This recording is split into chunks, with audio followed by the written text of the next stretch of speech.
Well, hi everybody, and welcome to another episode of the Godcast. My name is Father Alex Frost. I'm the host of the Godcast. I'm also the author of Our Daily Bread, From Argos to the Altar, my book about life in Burnley as a parish priest, and that's out now with Harper North.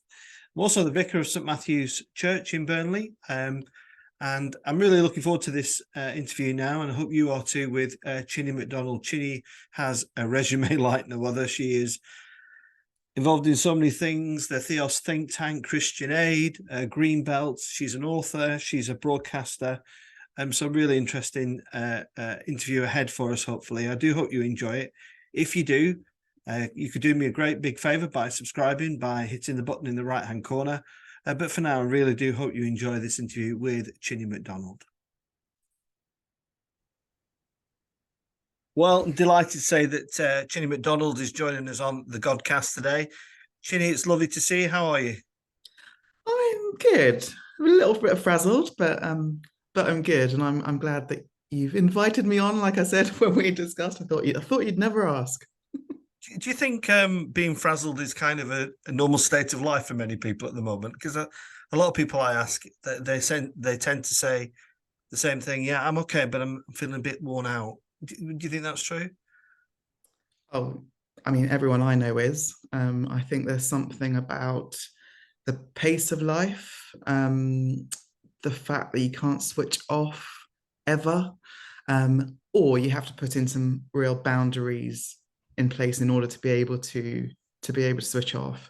There's just so much going on, and I think there's something in these years post pandemic that has just made uh, work seep into life even more than it did before. So yeah, everyone I know is frazzled. I've got two young kids as well as the things that I'm trying to do in the world. So yeah, there's a lot. Do you think that is something about society? I mean, this wasn't on my question list, but it's an interesting one, isn't it? Because our phones are always on, our email box is usually always open. It seems to become increasingly difficult, and even someone like myself, where very much plan my own diary. I seem to take calls when I perhaps shouldn't do, or if I'm on my day off, I'll respond to something. Do you think that says something about society, Chine? Yeah, interestingly, we're doing some work at Theos at the moment about productivity. And for me, there's something in that about the endless drive to do more and more and more and fit more and more in. Even when we talk about quiet time or rest or meditation, it's like another thing that you tick off your to-do list.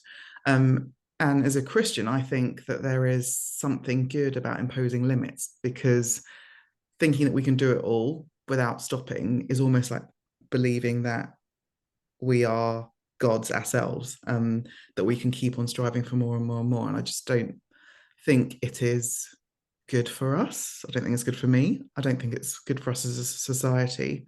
And I don't think it can continue at this pace for many more years to come. Well, it leads to another question then. I worked in the retail world for 20 years for Argos, where key performance indicators were my daily recipe for success or failure, as the case may be. Do you think the church is looking to a world of KPIs? And if so, do you think that's the right way? I think in many ways, churches, big churches in particular, are run like businesses. They have strategic plans for 3 to 5 years, and in those you've got the KPIs, you've got the metrics, you've got the things that you have committed to doing and that you measure yourselves against. Now, there's a part of me that doesn't want to completely say that those are all bad, because I think it's good to have a plan, right? And also to bring people with you and for you to be clear on what you're doing. But when it becomes for the sake of ticking off this KPI and having said that you've achieved something, then I'm not sure that that's as valuable as it may seem. And also, I think life now is just so much more changing, quickly changing. So you might have an idea of what you want to do in the next 5 years, and how many things that you want to achieve. But life comes at you fast, as the kids say. Like things change, society changes, the world changes, and actually you've got to throw those plans away. So we're not in control. We can try to put a bit of kind of guidance in, but I think we need to be flexible. Now I'm speaking to myself as well as like I'm speaking to myself too, because I like to be in control of things quite a lot. Yeah. Well, we better. I'll ask some proper questions now because they weren't on the list, but I think they're worthy of a discussion. Your resume, your curriculum vitae, Chine, is so extensive. It's like it was a bit like going into a sweet shop and like, well, where shall I start first? But I was keen to know what life was like for you as a young girl moving to the UK. As a boy, I moved from London to Lancashire. I was quite an anxious child for quite a while. I was wondering how you settled in the UK. Was it quite a natural change for you or not? I think when I moved from, so I was born in Lagos, in Nigeria, and moved to the UK when I was 4 with my parents and my 2 younger sisters. So I'm the eldest of 4, 3, and 1. I think we were, and part of me now thinks, why did my parents do that? They left their community, everything that they knew, a place in which there were so many people around to help, to moving to Southeast London.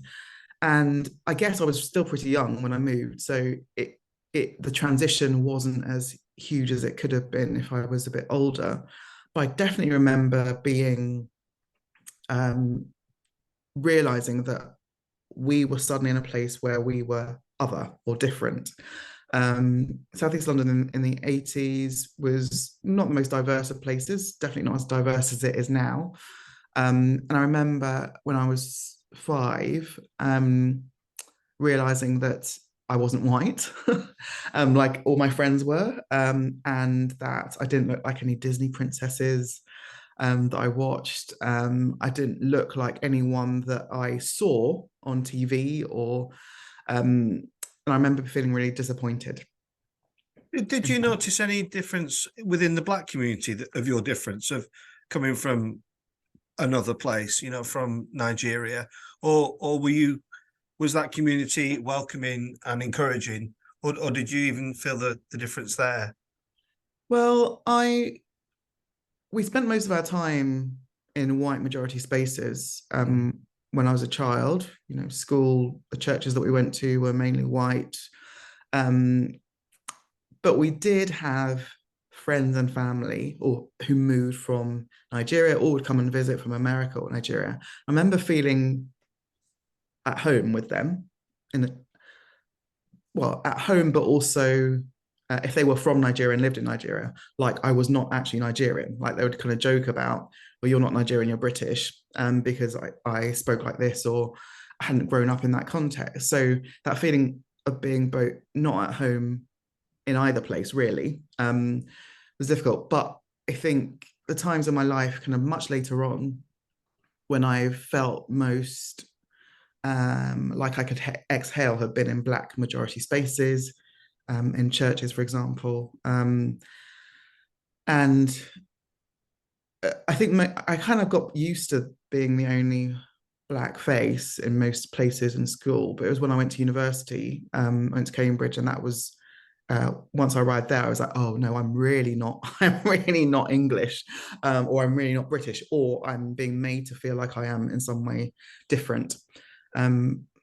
And were you living an active faith as a teenage girl? Were your family religious, and if so, was it an enjoyable time of your life, or was it a bit of a bind and a grind having to go to church? Oh, I love church.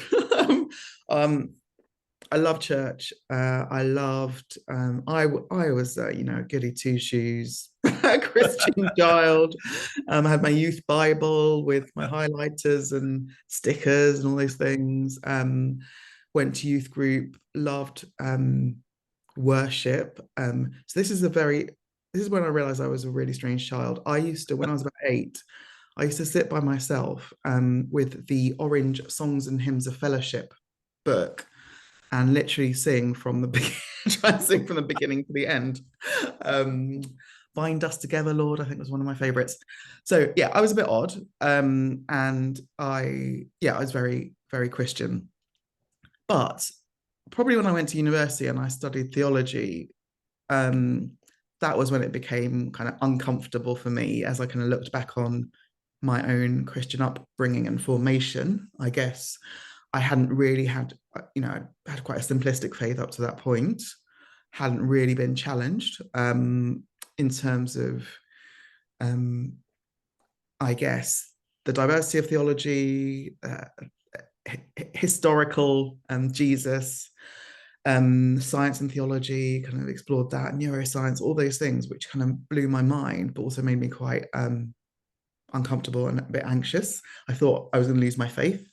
So my response was to go to 3 churches on a Sunday rather than go and leave. You are a bit strange, Chine. Yeah. What was? Can you remember what it was at uni that kind of really started to grind your gears and make you slightly uncomfortable and shift from this simplistic faith that you described? Yeah, it was when we arrived. It felt like to me, this probably wasn't true. It felt like in the first term, as we looked at kind of Christianity in the first century and the synoptic gospels, or kind of the differences between the gospel accounts, it's like having an out of body experience where you're like, oh, like this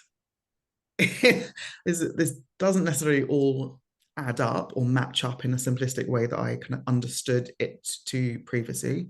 I don't think that the Bible fell down from the sky and from the words of and the mouth of God.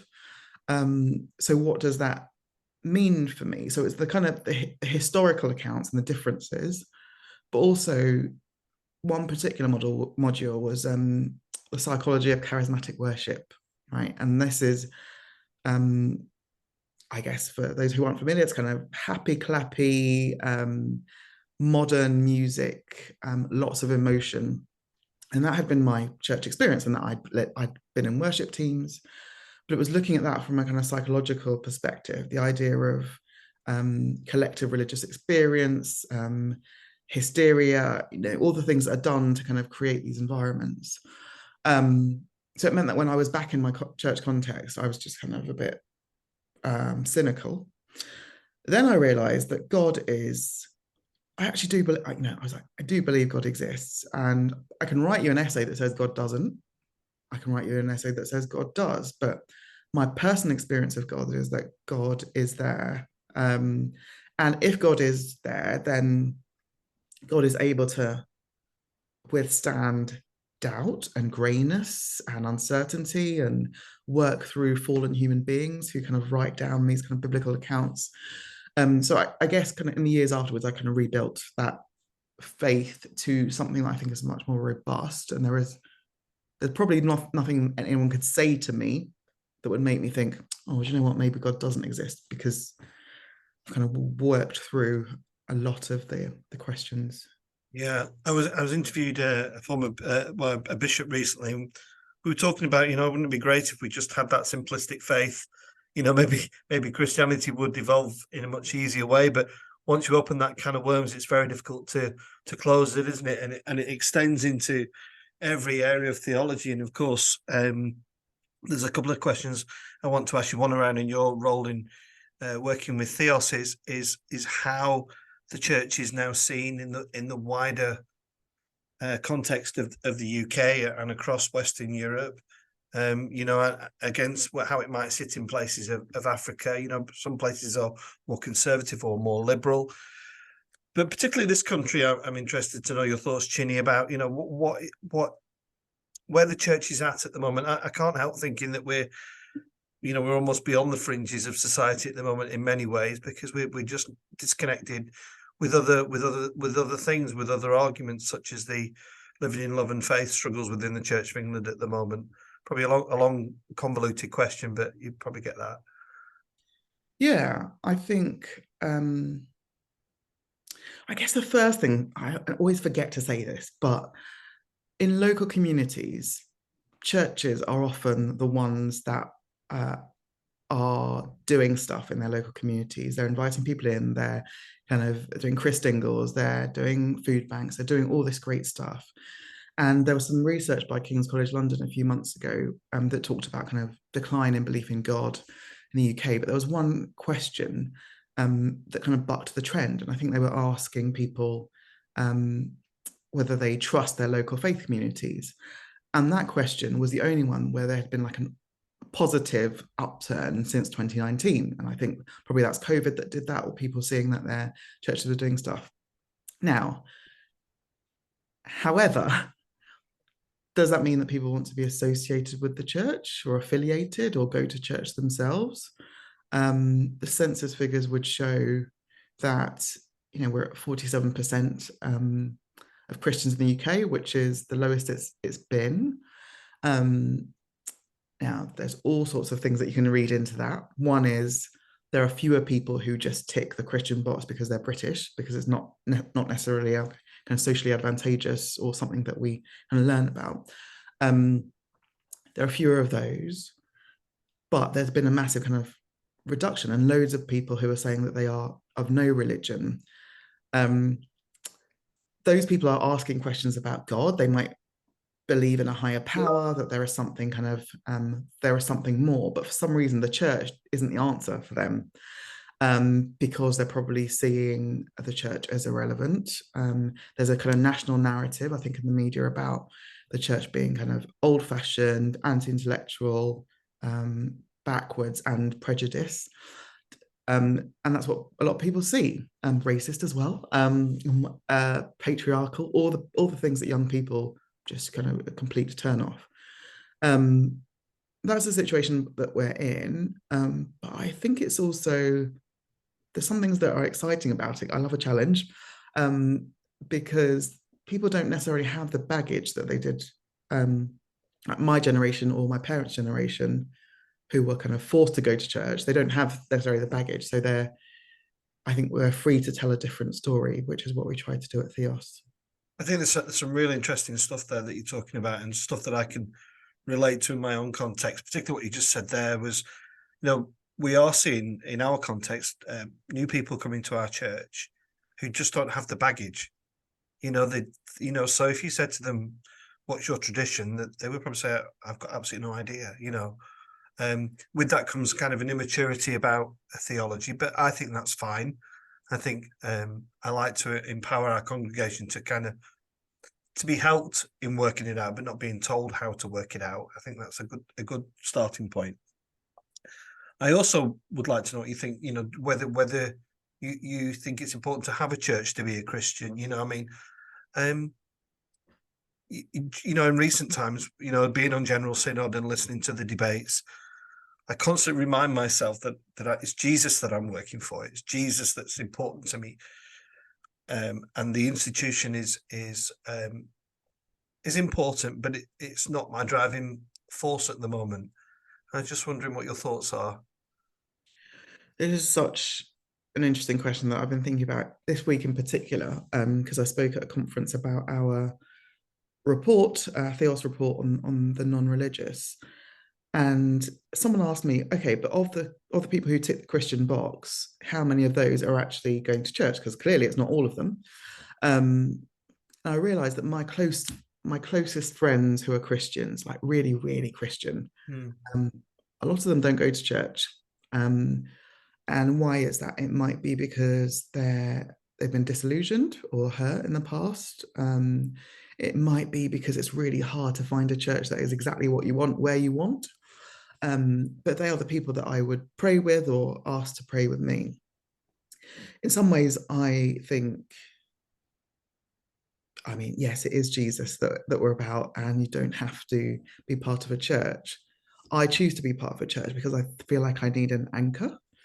Doesn't mean the churches that I've been to and have been part of have been perfect, but I felt part of a community. I think there's something about the Christian faith that is about being an embodied member of the community, and to go through all that life throws at us as individuals and as a community with other people. And I think that it's really hard to do that when you're kind of floating on the edges or just engaging on social media or WhatsApp, I think it's important that we kind of touch each other and hug each other and just walk through life in all its mess with each other. Yeah. I just, I kind of think, some people, when there's a bit of a disaster going on, whether it's in the Holy Land, whether it's in Ukraine, whether it's in the Church of England, people often say, well, where's God in all this?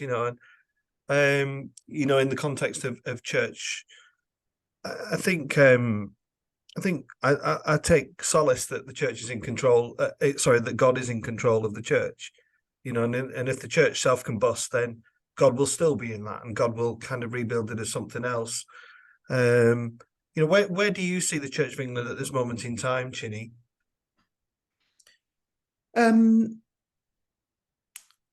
I feel like it's at a crossroads now. A lot of people think I'm Anglican because I hang out with Anglicans a lot and speak to Anglicans a lot. Actually, I'm not. So as a kind of slightly outside perspective, looking at the Church of England, there is so much opportunity and so much good stuff going on. I think about the work on reparations and racial justice stuff. I think is a really exciting time. The Church of England still has a lot of power to make change and to be prophetic into what's happening in society, and that's kind of the political stage as well as the societal. We still hold that place. Now, some people think that we shouldn't, but I think while we've still got it, I think it's important that we use it in a way that presents challenge to the things that we think are not of God. The LLF stuff has been, watching from the outside, it's really confusing. It looks like it's just an internal squabble with lots of different factions that believe different things, who are fighting about something that the rest of the UK has just kind of moved past and moved beyond. So by constantly having these conversations, kind of reinforces the ideas that we are kind of the past rather than of the future. So I mean, it's an interesting time, and a dangerous time, I guess, for the Church of England in terms of its future, and what comes next. But like you say, part of me is just like, but does it matter? Like, if yeah, no, I'm not going to say that. God is still the God of the church. So whatever happens, happens. Okay, well, talking about God, it would be remiss of me if we didn't mention your book, that is, which I must say, congratulations, Ginny, because it's been shortlisted, hasn't it, for the Michael Ramsey Prize for theological writing. That must be a real joy for you, and kind of something exciting to participate in and go through. Just tell people a bit about the book who haven't yet discovered it, and your thoughts behind writing it. The book, of course, is called God Is Not a White Man. Tell us a bit about it. Yeah, so one of the things is the full title of the book is God Is Not a White Man and Other Revelations. And basically the book starts with me having this revelation as a young Black woman, not that young actually, when I was in my 20s, the sudden realization that God is not white. And that's despite me kind of every time I pray or imagine God or imagine Jesus, I would picture a white person, because I've grown up in this context in which every image that we see is of God being white. I think some people fall into the trap of thinking, well, Chinese people see God as Chinese and Black people see God as Black. Yes, there's different depictions, but the predominant image of God is white. It's not just about images, though. Like, images aren't the point that I'm trying to make. The point is that those images are white because there is white supremacy in the church and in wider society. And there is patriarchy in the church and wider society. And it's those things that lead to those images, rather than the images being the point themselves. So I move from that kind of revelation, exploring those images, towards thinking about how that white supremacy and patriarchy show up in lots of different areas of society. So the church, yes, but also thinking about international developments, or I write about my own marriage to a white man, and kind of and what that says. Also education, and all the kind of revelations I have about what it is to be Black and a woman in a world that is made for whiteness and maleness. I can see why it raises so many issues and questions. You know, I was talking to Luke Lorna recently about about class issues, and I think this buys into a similar kind of narrative. You know, what is God? I suppose. Do you face the challenge, if God is not a white man, then what is God? What tell us how you explore that, Chine, in the book. Well, it's amazing. Like a lot of the learning that I have had on this subject has come since the book came out in conversations with other people. I think I get a lot of emails, unfriendly, unkind emails from people who make some assumptions from the title of my book that what I'm saying is God is a white woman, a Black woman. I'm not saying that. I'm just saying that God isn't a white man. I think that God is God. And yes, Jesus was a man who lived in first century Palestine, was probably brown. I don't think Jesus was an Afro-Caribbean man. But then, like you say, it's the question, what is God then? And I think what I found really helpful is thinking of God not as human at all.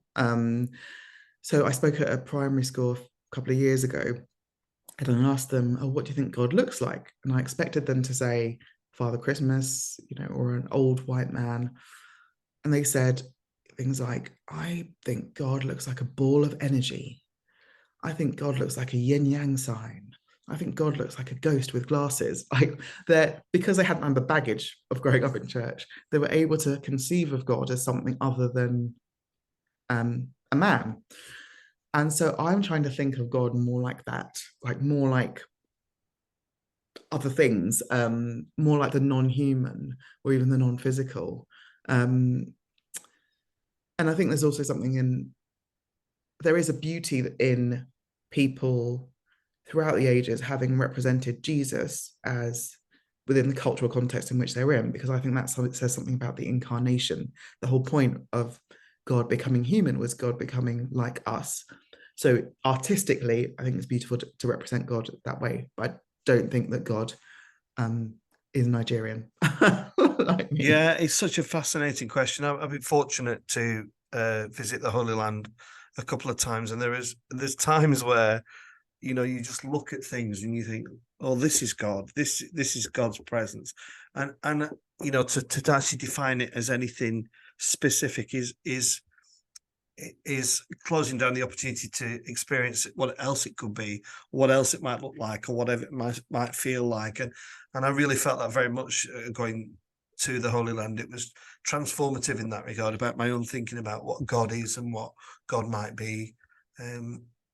Chine, I've really enjoyed chatting to you. I've still got some questions I want to ask, because I only get to speak to my guests once, really. But you are also you're also involved with Greenbelt now. I'm very sorry, I've never been to Greenbelt. I do want to go, and I'm sorry that I haven't made it. But that must be a real pleasure to be involved in Greenbelt. First of all, if you could just tell people a bit about Greenbelt and then about your own engagement with it, please. Yeah, Greenbelt is a faith, arts, and justice festival with a Christian ethos. We just celebrated our 50th festival this year, so it's been going for a long time. And it's got all sorts there. So kind of if you think about, I don't know if you're familiar with Latitude Festival, but with a kind of Christian twist or a faith, arts, and justicey twist. It's got talks from really amazing people. So we had like Gordon Brown this year. We've had Pussy Riot in the past. We've had K Tempest performing. But also there's kind of within that, there's also kind of goth Eucharist, or there's kind of out at Greenbelt, so kind of LGBTQ presence there as well. I have been going for the past 12 years. I haven't missed one.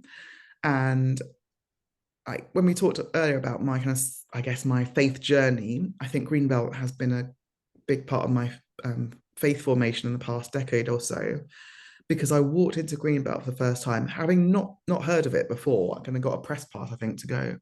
I remember arriving and just thinking, oh, right, these are my people. These are the people who love God, want to make a difference in the world, but know that there aren't simplistic, easy answers, that there is a lot of grey. And it's kind of this open, inclusive space for us to question, for us to kind of feel the presence of God, but in a creative and artistic ways. I love it. Yeah. Well, you've definitely sold it. I mean, it sounds fabulous. And so your involvement with it now is what do you help arrange guests and just events within the festival itself, and also tell us about this next year. I guess you're working on that really hard already. Yeah, so I'm vice chair, so I'm one of the trustees, and the team are the people that do the really hard work. An absolutely amazing, excellent team at Greenbelt. But yeah, I'm a trustee, so we kind of look at the strategy, get involved in different aspects of it. So thinking about the programming, but also the direction, the fundraising, looking at the accounts, safeguarding, all of these really important things that lots of people that it takes a huge amount of work. But yeah, over the years I've been involved in the talks streams. I've done a lot of kind of talks and hosting panels myself. Yeah, so kind of involved at the kind of strategic level now. Yeah, and tickets available, I guess, already.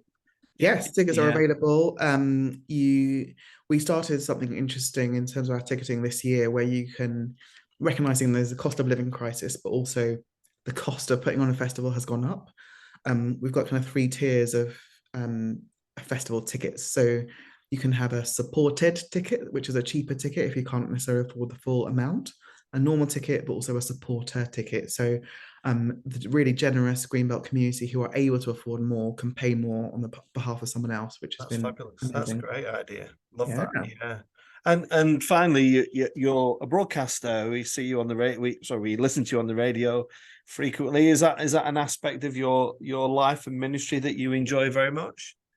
Yeah, doing Thought for the Day on Radio 4 is one of my favorite things to do, because for me, my calling, I think, is to be at that intersection between Christianity and the mainstream. So I love the fact that I get to speak on the basic kind of new radio news program, Today program, and interject this 3 minutes of reflection from my faith tradition on what's happening in the world. Now that also speaks into my kind of my training as a journalist, being able to communicate lots of information, often complex theological ideas, into 3 minutes, and I get to read it, so I don't have to do it off the cuff. But doing it live as well, you get to meet some interesting people there. So yeah, I love radio. I love Thought for the Day. It's a real honor to do it. Yeah, I think it's a real privilege. Even through the Godcast, which doesn't get anywhere near the listenership that national radio does, but being able to connect with the world beyond the four walls of where you are is a real privilege, and I've recognized that through the Godcast, that people, even if it's just one person who's not had a faith connection, who gets in touch and said, I watched this podcast or this Godcast with Chine, and it's made me think it's worth doing, isn't it? Yeah, and I think, just to say, not to butter you up, but it's just amazing to see this, the range of guests that you've got on. It's not just Christians, it's interesting people that other people would want to hear from. So just well done to you for doing it. Thanks, Chine. Thank you for having me on.